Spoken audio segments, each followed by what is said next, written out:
MA final Hindi के बच्चों का हार्दिक स्वागत। बच्चों, मैं अलका जैन, राजकीय महाविद्यालय किशनगढ़ से। बच्चों, हम गोदान का विश्लेषण कर रहे हैं। गोदान में हमने दो बात की चर्चा की, कृषक जीवन की, शोषक शोषित वर्ग की और पूंजीवाद व्यवस्था की। आज हम गोदान में चर्चित आदर्श की बात करेंगे कि गोदान में जो सेवा का आदर्श है वो किस रूप में प्रस्तुत हुआ है। प्रेमचंद जी ने गोदान में सेवा का आदर्श प्रस्तुत करते हुए जो विचार उपस्थित किए हैं वे लोक कल्याण की दृष्टि से अत्यंत उपयोगी हैं। दौलत से आदमी को जो सम्मान मिलता है वह उसका सम्मान नहीं है, उसकी दौलत का सम्मान है। सच तो यह है कि दौलत व्यक्ति में अहंकार उत्पन्न करती है और उसके हृदय में सेवा, करुणा जैसी सद्वृत्तियाँ समाप्त कर देती है। प्रेमचंद जी ने गोदान के पात्रों के माध्यम से सेवा के महत्व को प्रतिपादित किया है।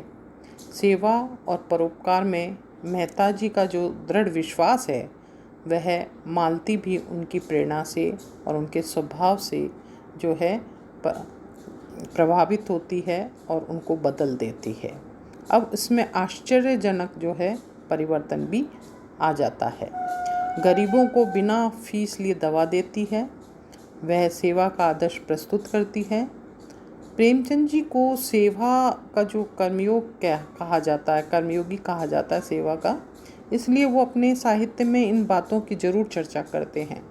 मेहता जी के माध्यम से भी उन्होंने अपने ये विचार व्यक्त करते हुए कहा है कि प्रवृत्ति और निवृत्ति दोनों के बीच में जो सेवा मार्ग है, चाहे उसे कर्मयोगी कहो, वही जीवन को सार्थक कर सकता है, वही जीवन को ऊंचा और पवित्र बना सकता है। इस तरह वो अपनी बात जो है मेहता जी के माध्यम से प्रेमचंद जी कहते हैं। नारी को भी वो अपने व्यक्तिगत जीवन में सेवा धर्म अपनाने का सुझाव देते हुए कहते हैं कि सच्चा आनंद, सच्ची शांति केवल सेवा व्रत में है। वही अधिकार का स्रोत है, वही शक्ति का उद्गम है। सेवा ही वह सीमेंट है जो दंपति को जीवन पर्यंत स्नेह और साहचर्य से जोड़े रख सकती है। जिस पर बड़े बड़े आघातों का कोई असर नहीं होता। जहाँ सेवा का अभाव है वहीं विवाह का विच्छेद है, परित्याग है, अविश्वास है। इस तरह की बात कहकर प्रेमचंद जी जो है नारी स्वभाव की भी बात करते हैं। दाम्पत्य जीवन को जो है खुशबूनुमा बनाने की बात भी करते हैं।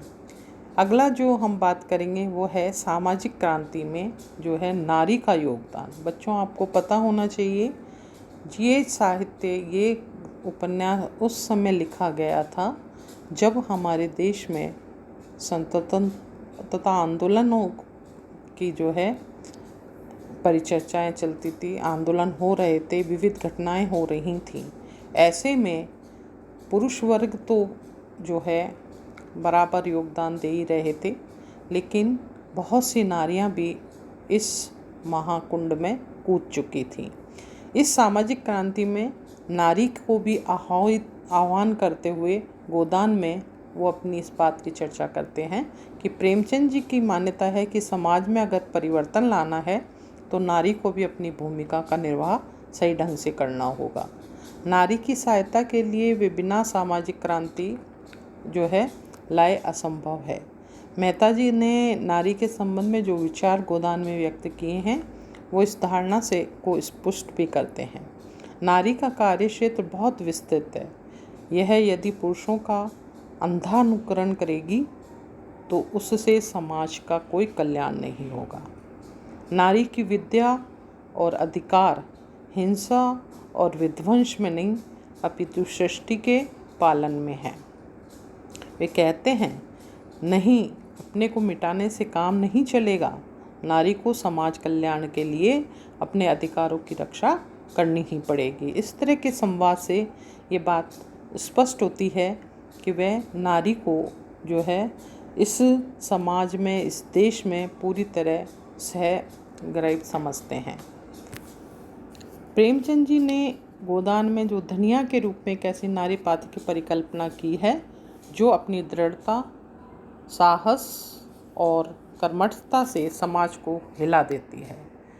वह एक साथ सामाजिक रूढ़ियों से, अन्याय से और शोषण से जूझती है और अपने लोगों व्यक्तित्व पर आंतरिक मृदुता के कारण गोदान की सर्वाधिक जीवंत नारी पात्र बन जाती है।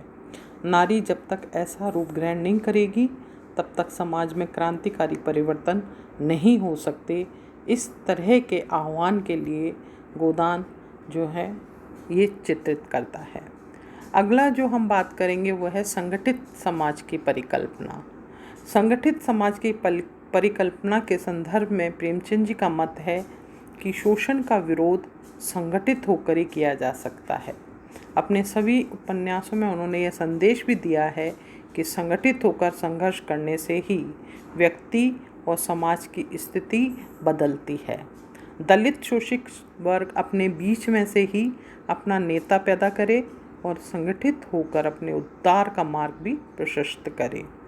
प्रत्येक व्यक्ति को और प्रत्येक समाज को अपना संघर्ष स्वयं करना होता है। कुछ तुच्छ स्वार्थों के वशीभूत होकर कुछ लोग समाज की एकता को भंग करना चाहते हैं।